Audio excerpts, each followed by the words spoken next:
우리들이 보통 이제 친한 사람들에게 쉽게 하는 인사말 중에 하나가, 요새 젊은 사람들은 잘 안 쓰는 말 같은데 밥 먹었냐 뭐 이런 이야기를 많이 합니다. 또 어른들한테도 저희가 보통 식사하셨습니까 이렇게 물어보지 않습니까? 그만큼 이제 우리가 밥을 먹는 것이 중요한 우리 인생에 있어서 예전에는 그렇게 큰 문제였기 때문에 그런 것 같아요. 예전에 뭐 조선시대부터 우리가 70년대 초까지 우리는 하루 두 끼 먹기 쉽지 않은 그런 나라였습니다. 그러니까 진지 드셨어요?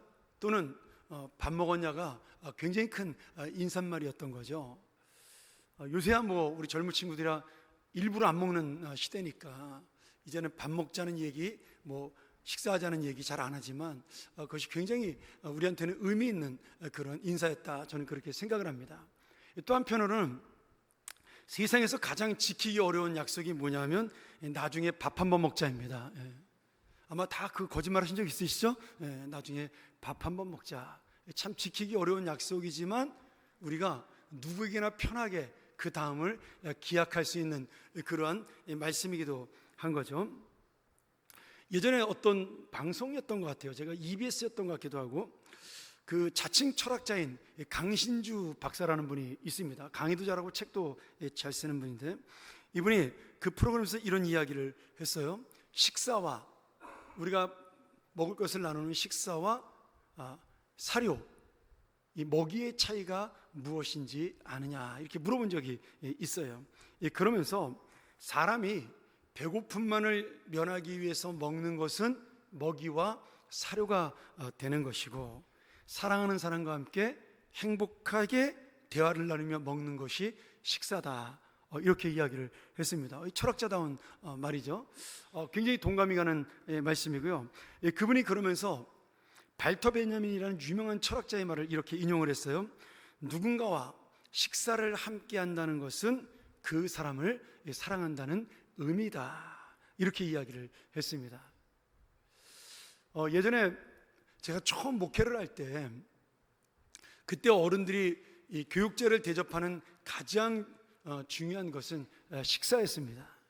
그래서 집에 신방을 받고 정말 상다리가 부러지게 차리는 그런 것들이 우리들의 전통이었고, 또 아름다운 믿음의 표현이기도 했죠. 또 교육자를 사랑하는 마음이기도 했습니다. 물론 지금은 제가 이제 그렇게 하지 말라고 많이 권하지만, 어떤 때는 그런 모습을 통해서 우리가 얼마나 서로를 위해서 사랑하고 있고 관심 갖고 있고 아끼고 있나를 또 확인하는 그러한 귀한 풍습이었다, 전통이었다, 그렇게 생각을 합니다. 함께 밥을 먹고 싶은 사람, 함께 내가 식사하고 싶은 사람, 그 사람이야말로 내가 가장 편하게 생각하고 정이 가는 사람이죠. 제가 가끔 그 생각을 합니다. 우리 부교육자들이 나랑 밥 먹는 걸 편하게 여길까? 그래서 제가 요새는 자주 안 먹고 가끔 같이 먹습니다. 편하게 해주려고. 편하게 같이 밥을 먹는 사람 참 쉽지 않다. 그러면서 여러분 스스로가 한번 나는 누군가에게 편하게 함께 식사할 수 있는 사람이 됐으면 좋겠다, 그런 마음으로 살아가는 우리 여러분의 삶이 되기를 간절히 축원합니다.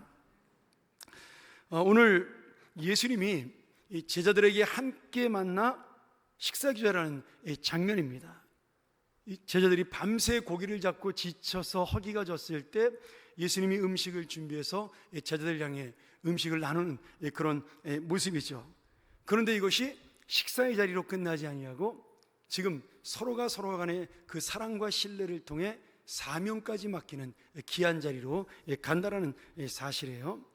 그래서 오늘 저는 이 말씀을 통해서 정말 예수님께서 이 식사를 함께 나누는 자리에서 주신 그 사랑이 오늘 우리에게도 함께 임함으로 우리가 정말 잘하기 때문에, 뛰어나기 때문에, 아니면 능력이 있어서 주님의 사명자가 되는 것이 아니라 오늘 이 예수 그리스도의 사랑으로 우리가 여기까지 왔고, 그리고 우리의 부족함에도 여전히 지금 사랑받고 있으며 또 사명을 받고 있는 자라는 사실을 다시 한번 깨닫는 은혜의 시간이 되기를 소원합니다.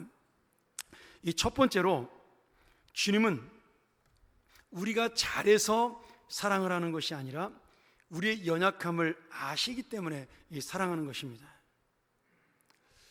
이 말씀은 우리가 자녀를 볼 때 잘할 수 있는 말씀이죠. 우리가 자식을 키울 때 그 자식이 능력 있고 또는 정말 뛰어나고 또 부모의 마음을 흡족하게 해서 그 자녀를 사랑하는 것은 아닙니다. 그냥 내 배에서 나온 내 자식이니까 그저 정이 가고 사랑이 가는 것이죠. 사실 자녀들은 그걸 잘 몰라요. 그래서 내가 잘나서 지금 이 자리까지 왔다고 생각하는 사람들이 참 많습니다. 그런데 돌아보면 나 혼자 할 수 있는 것이 거의 없다라는 것을 우리가 알 수가 있는 것이죠. 태어나면서부터 지금까지 누군가의 도움과 누군가의 함께함이 없었으면, 우리는 특별히 주님의 함께함이 없었으면 절대로 이 자리까지 올 수 없는 연약한 사람인 사실을 깨닫는 것, 그것이 주님의 은혜로 나아가는 통로입니다. 이스라엘은 우리나라도 마찬가지지만 이스라엘은 함께 식사한다는 것이 굉장히 중요한 의미를 가지고 있습니다. 그냥 우리는 친한 사람하고 밥을 먹고 대접하는 것으로 식사를 하고 그렇게 하지만 또 공동체가 하나 되기 위해서 회식 같은 것을 하지만 이스라엘은 그 정도가 아니라 아예 밥을 먹는 사람 자체가 가족이나 형제나 동족이 아니면 아예 식사를 같이 하지 않았습니다. 우리가 성경에 보면 갈라디아서에 사도 베드로가 이스라엘 그 교회, 예루살렘 교회의 초대 지도자로 막 떠오르는, 가장 위대한 지도자로 떠오를 때 그가 사도 바울에게 엄청 대선배인 베드로를 야단치는 사도 바울의 모습, 저 막내 사도 봐도 못한 이 바울이 베드로를 야단치는 장면이 나와요. 근데 그게 어떤 이유냐면 이 베드로가 이방인하고 예수를 믿는 이방인과 함께 식사를 하다가 예수를 믿지 않는 유대인들이 그 식당에 들어왔어요. 그래서 베드로가 어떻게 했어요? 그 유대인에게 오해받는 게 싫어서, 이방인하고 밥 먹는다라고 욕먹는 게 싫어서 피했습니다. 그래서 사도 바울이 당신이 사도가 돼가지고 하나님의 이 복음을 가지고 나가야 될 사람이 어떻게 그럴 수가 있느냐고 엄청 야단을 맞은 거죠. 아마 베드로가 복음의 정신에 대해서 정신이 번쩍 나는 기회가 되었을 것입니다. 그리고 또 구약에 보면 다윗 왕이 자신의 가장 친한 친구요 또 매제였던 그 요나단의 아들 다리 한쪽을 못 쓰는 장애인이었던 무비보셋이 나중에 왕이 된 다음에 살아있다는 것을 알게 되었을 때 자신의 자식들처럼 한 상에서 먹고 마시는 모습을 볼 수가 있습니다. 단순히 내 상에서 이제 네가 나와 함께 먹을 것이다 이렇게 말하는 것은 그냥 밥을 먹자는 얘기가 아닙니다. 내가 너의 인생을 책임지겠다, 그런 뜻이 담겨져 있는 것이에요. 예전에, 지금은 유치하지만 우리가 그 처녀총각 때 저희 친구 중에 그 결혼 프로포즈를 그렇게 한 친구가 있습니다. 자기 아내에게 지금도 그 얘기하면서 가끔 웃을 때가 있는데, 당신이 아침마다 내 밥상을 매일 차려줬으면 좋겠다 이렇게 해서 프로포즈를 했어요. 지금 그랬다가는 바로 거절이죠. 그렇죠? 당신 밥은 당신이 알아서 먹어 이러지 않겠습니까? 근데 그때는 그게 진짜 멋진 프로포즈였어요. 그래서 그 사모님이 그 얘기 듣고 반해가지고 목사님한테 시집 와서 지금까지 고생하고 있습니다. 그러면서 끝까지 농담으로 그래요. 나는 그래서 약속했기 때문에 지금도 아침밥 뻑뻑뻑 먹는다 이렇게 자랑스럽게 이야기를 하더라고요. 여러분, 이 식사라는 것이 지금 이스라엘에게 있어서는 사랑의 증거였어요. 그래서 만약에 이방 사람이, 다른 나라 사람이 하나님을 믿게 돼서 할례를 받고 자기의 그 율법을 지키는 그 유대교인이 되면 환영을 하는 대신에 같이 식사하지 않고 1년 동안을 기다렸다가 식사를 했어요. 네가 진짜 율법을 지키는 사람이냐 확인한 다음에 1년 뒤에 식사 자리에 초대를 했습니다. 우리가 세례를 줄 때 1년 기다리는 것과 비슷한 것이죠. 그만큼 이스라엘에서 이 식사 문화는 중요한 것입니다. 예수님께서 어떤 사람을 구원하거나 병자를 고치거나 그러면 꼭 그 사람이 초대하는 식사 자리에 가서 밥을 같이 먹었습니다. 문제는 병자만 고친 것이 아니라 예수님이 어떻게 했어요? 창녀였던 막달라 마리아도 고치고 세리도 구원해주고 막 그러면서 예수님하고 밥을 먹는 사람들은 대부분 어떤 사람이냐면 이스라엘 사람들이 죄인으로 여기는 그런 사람하고 이 밥을 먹었어요. 그래서 유대인들이 예수님이 그렇게 죄인들하고 밥 먹는 게 너무 싫어서 예수님을 비난을 했어요. 그래서 생긴 예수님의 별명이 뭐냐면 먹고 마시기를 탐내는 자. 이게 예수님의 별명이었습니다. 그만큼 이스라엘에 있어서의 이 식사 문화는 중요한 의미를 가지고 있는 것이죠. 그래서 스승인 예수님과 3년 동안 밥을 같이 먹었던 가룟 유다가 예수님을 배신한 것은 진짜 파렴치한 가족을 팔아먹은 것과 같은 거예요. 그런데 오늘 예수님께서 제자들과 함께 식사를 나누십니다. 이 제자들이 누구예요? 예수님을 버리고 도망한 제자들이죠. 마주보고 싶지도 않은, 꼴도 보기 싫은, 내가 가장 어려울 때 나를 버리고 도망간, 보기만 해도 치가 떨리는, 어떻게 보면 그러한 제자들인데 그 제자들을 불러서 함께 식사를 하신 거예요. 여러분, 그 식사 자리에 제자들을 예수님이 초청하신 것은 어떤 의미를 가지고 있어요? 너희들이 나를 배신했지만 나는 여전히 너희들을 사랑하고 있고 너희를 나의 제자로 인정하고 있다, 그런 의미가 담겨져 있는 것입니다. 제가 요한복음 21장 9절과 10절을 보면서 은혜를 받은 내용이 있는데요, 9절과 10절 한번 다시 한번 말씀 볼까요?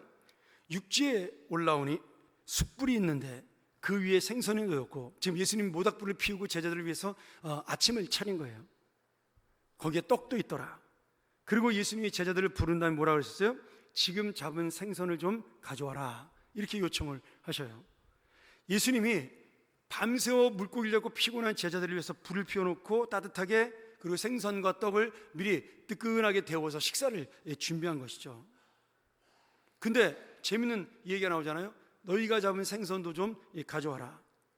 여기에 두 가지 의미가 있어요. 하나는 예수님이 가져온 생선의 양이 적어서 지금 그 제자들이 잡은 153마리의 물고기를 가져서 함께 나눠 먹자, 그렇게 일반적인 의미로 볼 수가 있는 거죠.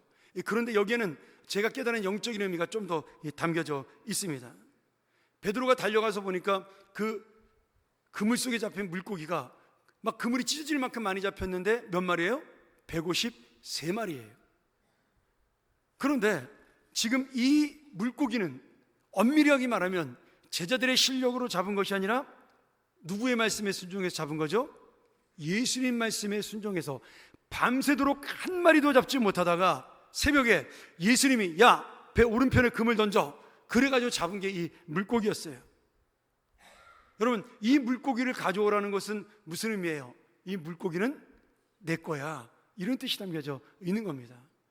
잘 생각하세요. 제자들이 예수님을 떠나 갈릴리로 갔는데 예수님이 갈릴리로 다시 가라고 그러신 이유는 거기에서 받은 사명을 기억하고 복음으로 돌아가라는 이야기였어요.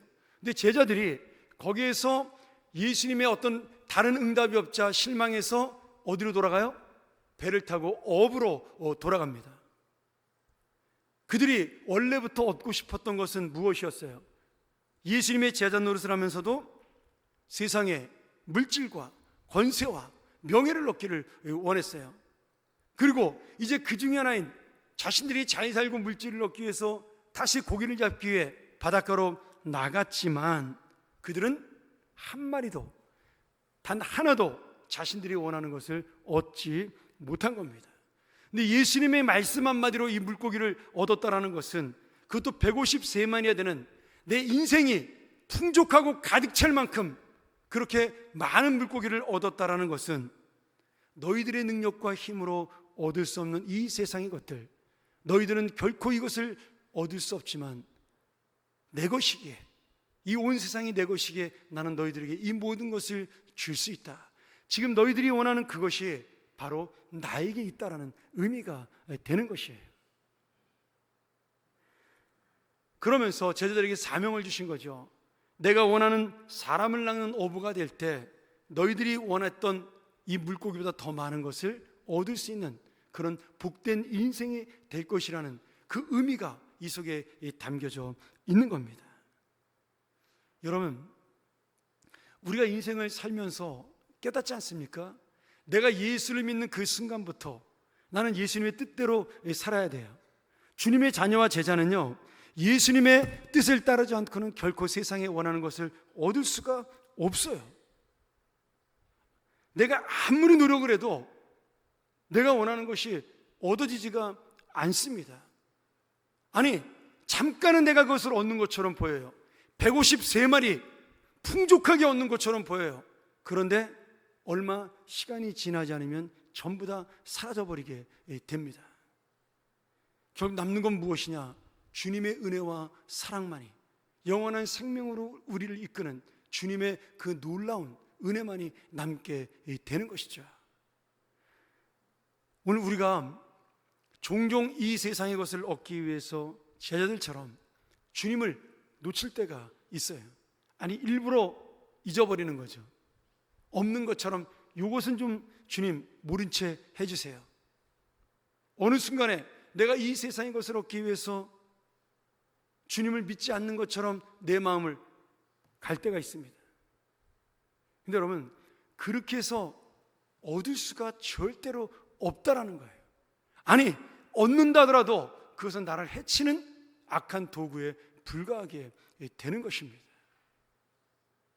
오늘 그러기에 다시 한번 이렇게 연약하고 배신했던 제자들을 사랑하고 끝까지 그들을 붙드시며 이 따뜻한 음식을 제공하며 내가 너희들을 사랑한다라고 말씀하시는 그런 주님의 은혜를 내가 놓지 않고 살아가는 믿음의 자녀가 되기를 간절히 축원합니다. 두 번째로, 이게 중요합니다. 주님은 우리가 능력이 있어서 사명을 맡기거나 복을 주는 것이 아닙니다.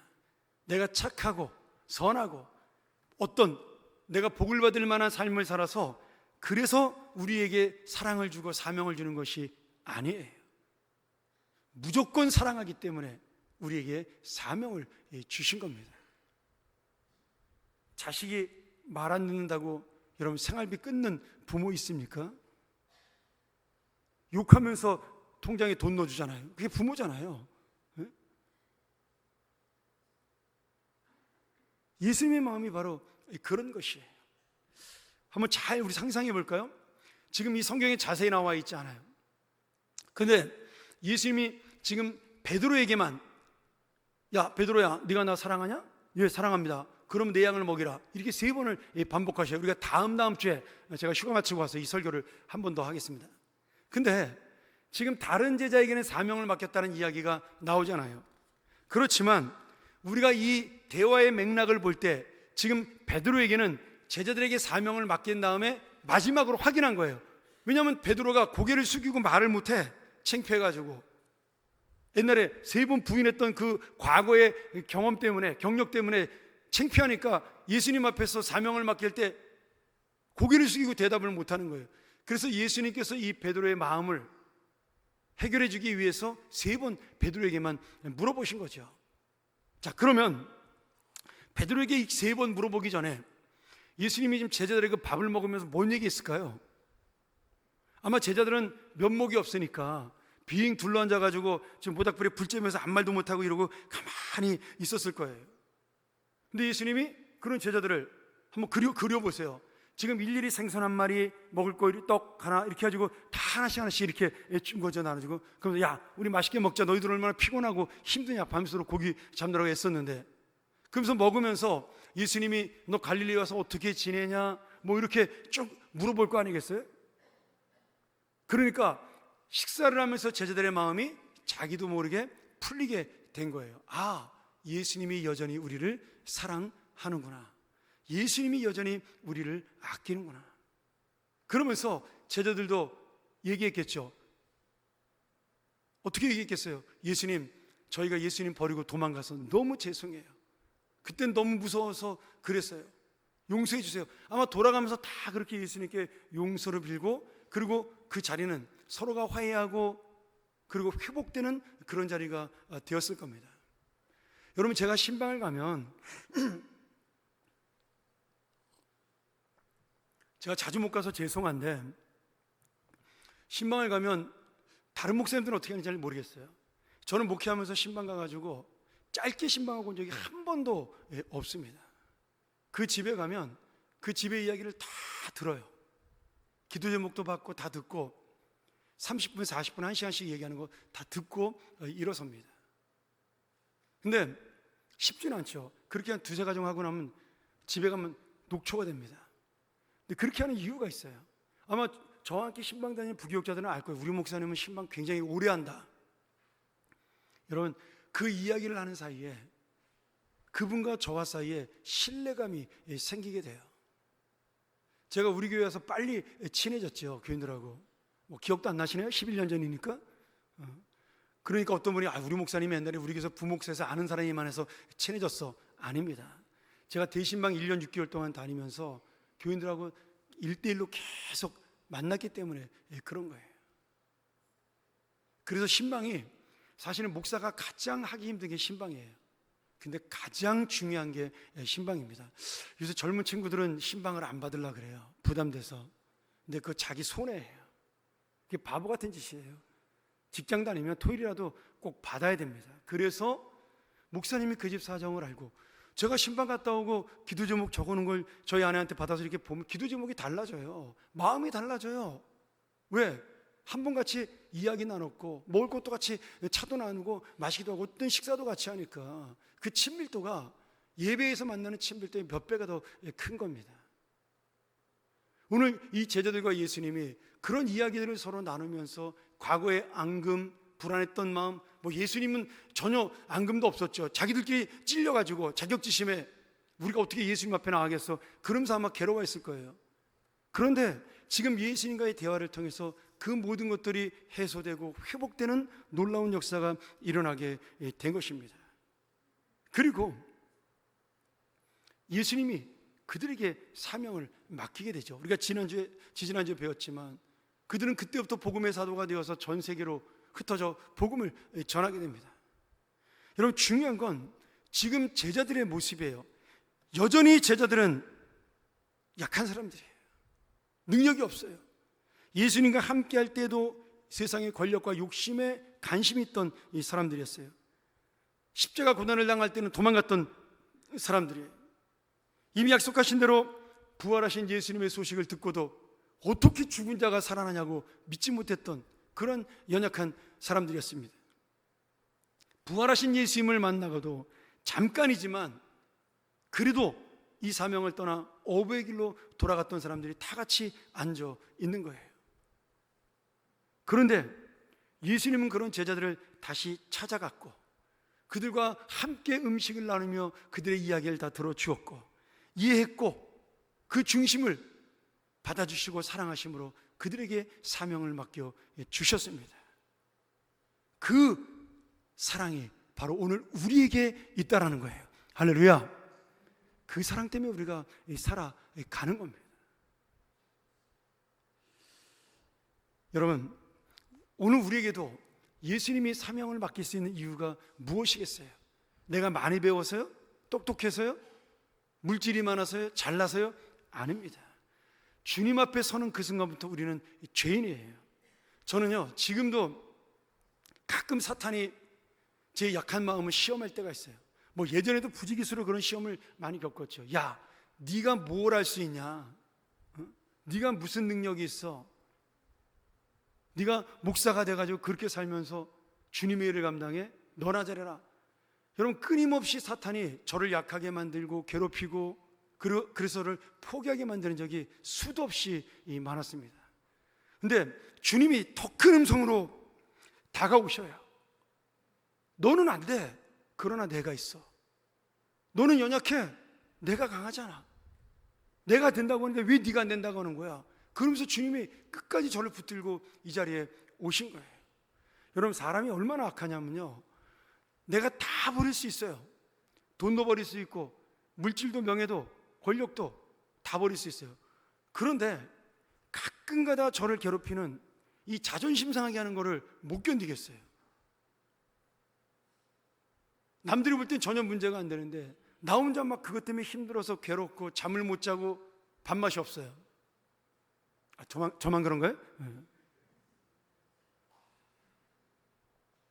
너무 힘들어요. 그게 정말 남들이 볼 때는 우스운 일 같은데 내 감정 하나 내려놓는 것이 너무너무 힘들어요.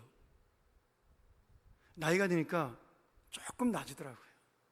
그까짓 거 내가 한 번만 참으면 되는데, 내가 한 번만 입 다물고 있으면 되는데, 내가 한 번만 내가 한 것처럼 생각하면 되는데, 그리고 시간이 지나면 아무도 기억 못해. 나 혼자 그렇게 열받고 막 화났던 게 혼자 스스로 창피해져요. 그게 사람의 감정이에요. 그래서 하나님 앞에, 하나님 제가 이런 부족한 죄인입니다. 그러면 하나님이 괜찮아, 사람은 다 똑같아. 하나님 그렇게 말씀하시요. 너보다 못난 놈도 없고 너보다 잘난 놈도 없어. 다 똑같은 거야. 여러분, 베드로가 제자들이 뭔 능력이 있어가지고 이 예수님의 놀라운 사명을 다시 맡아요. 예수님 버리고 도망갔던 사람들. 그런데 주님은 그들을 무조건 사랑하셔서 받아주셨어요.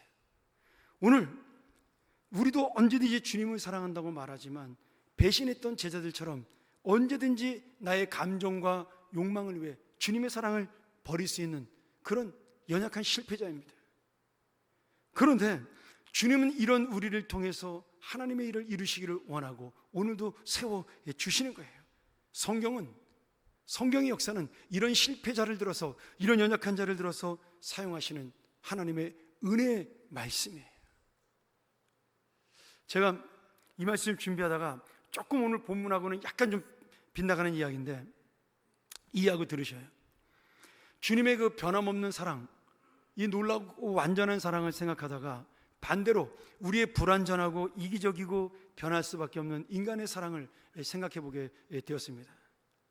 여러분, 많은 사람이 사랑을 외칩니다. 지금까지 세상의 수많은 사람들이 조국을 사랑한다고 외치고 민족을 사랑한다고 외치고 공동체를 사랑한다고 외치고 그랬던 사람 수도 없이 많습니다. 지금도 많죠. 근데 그 안에 들어가면 다 사랑을 이용한 자신의 욕망이에요. 대표적인 사람이 누구냐면 독일의 히틀러입니다. 여러분, 우리가 잘 알지만 지금도 우리가 유튜브에 들어가면 독일이 그 히틀러가 그 총통되기 전에 연설했던 장면들이 번역돼서 나오는 게 있습니다. 이 수많은 군중 앞에 히틀러가 연설하잖아요. 히틀러가 연설의 대가예요. 그래가지고 연설 한번 하면 이 사람을 확 빨아들이는 능력이 있는 거예요. 근데 그 연설 가운데 자주 그런 내용이 나와요. 나는 이 조국을 사랑합니다. 나는 이 민족을, 게르만 민족을 사랑합니다. 그런 얘기를 자주 해서 사람들의 마음을 홀딱 뺐습니다. 근데 그는 그러한 사랑을 외치면서 수백만의 사람들을 죽였어요. 자기 마음에 안 드는 수천의 사람을 숙청하고 사형시키고, 유럽의 히피들, 집시들, 그 다음에 장애인들, 우리가 잘 아는 유대인들 1000만에 가까운 사람들을 그는 학살을 했습니다. 여러분, 입으로는 사랑을 외치지만 그 사랑은 자신의 욕망을 채우는 도구에 불과했던 거예요. 미국의 그 수도인 워싱턴 DC에 가면, 제가 예전에 한번 소개한 적이 있는데, 그 홀로코스트 대학살 박물관이 있습니다. 그 예루살렘에 가도 있어요. 예루살렘에는 야드바셈 뮤지엄이라고 똑같은 박물관이 두 개가 있는데, 지금 왼쪽이 지금 워싱턴 DC에 있는 그 대학살 박물관이고 오른쪽이 야드바셈 예루살렘 대학살 박물관이에요. 여러분 꼭 관광 가시면 예수 믿는 사람들 꼭 이거 보셔야 돼요. 이 대학살 박물관에 가면 그동안 2차 대전 때 히틀러에 의해서 죽은 수백만의 사람들의 사진이 쭉 붙어 있어요, 벽에. 아까 그게 사진들이에요. 사진을 못 구한 사람들은 이름들을 다 써놨습니다. 그 기록을 찾아가지고. 근데 그 가스실에 들어가는 장면, 그 사람들 가지고 비누를 만들고 이런 것들을 만드는 그런 영상들을 이렇게 보면서 제가 너무 가슴이 아픈 거예요. 나하고 아무 상관도 없는 수십 년 전의 일인데도 막 가슴이 막 이렇게 벌렁벌렁한 거 막 너무 아픈 거예요. 어떻게 사람이 사람을 저렇게 할 수가 있을까? 근데 여러분, 그 영상을 보다 보면요, 그 독일 사람들이 무표정하게 아무런 감정 없이 그 수많은 사람들을 가스실로 인도하고 죽이는 장면을 너무나 쉽게 볼 수가 있어요. 자신의 조국을 사랑한다는 이유로 그렇게 많은 사람을 죽인 거예요. 저는 그래서 독일이 매년마다 독일이 사죄를 합니다. 근데 그게 저렇게까지 해야 되나라고 생각을 했는데, 그걸 보고 나면 그래야 된다는 생각이 들어요. 그래야 잊어버리지 않아요. 그렇게 죄를 저질렀던 순간들을. 여러분, 끊임없이 남을 해치고도, 끊임없이 정복을 하고 수많은 민족을 학살하고도, 내가 우리 조국을 사랑해서 그랬다라고, 내가 우리 민족을 사랑해서 그랬노라고. 여러분, 우리 주변에도 수도 없이 많은 사람들이 그렇게 자신의 욕망을 채워가는 사람들이 있습니다. 교회에도 있어요. 내가 이 공동체를 사랑해서 그런 거라고.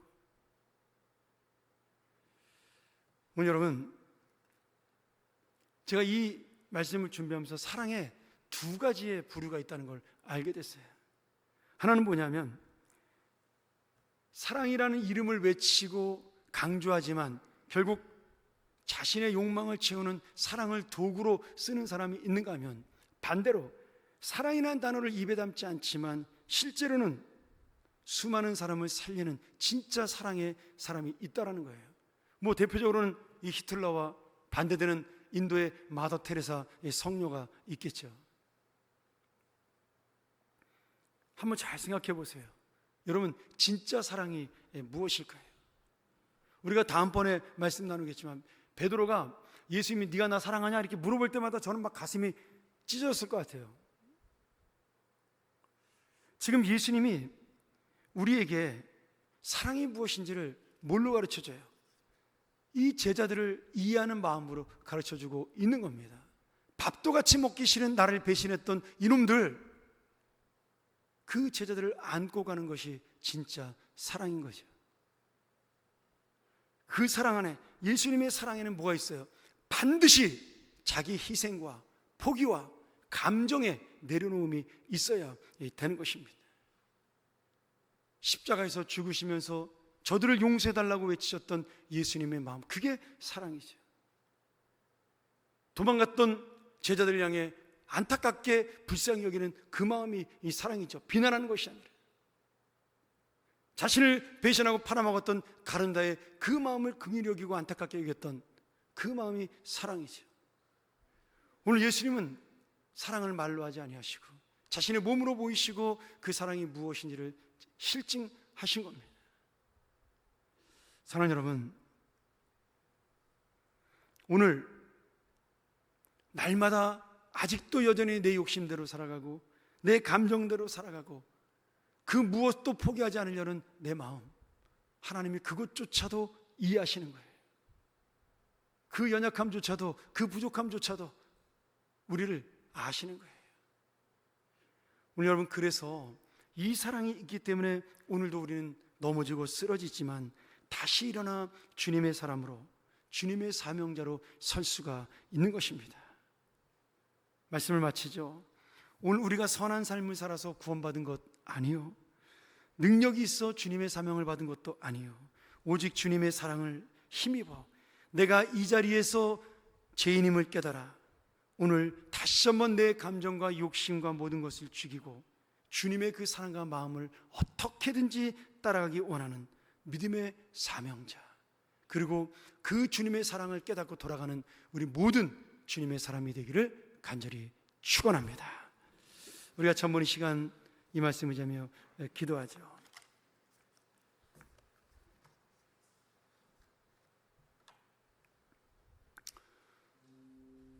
오늘 여러분, 주님께서 이 사랑을 보여주시는 이유가 무엇일까요? 이게 바로 복을 받는 길이기 때문에 그렇습니다. 내가 정말 듣기 좋은 말, 달콤한 말, 그래서 오늘 내가 이 말씀을 듣고 참 위로가 되고 힘이 된다, 물론 그런 말씀도 좋습니다. 근데 오늘 이 말씀이야말로 주님의 삶을 따라가야지 진정한 복된 인생이라는 이 말씀이 여러분을 살리는 말씀이에요.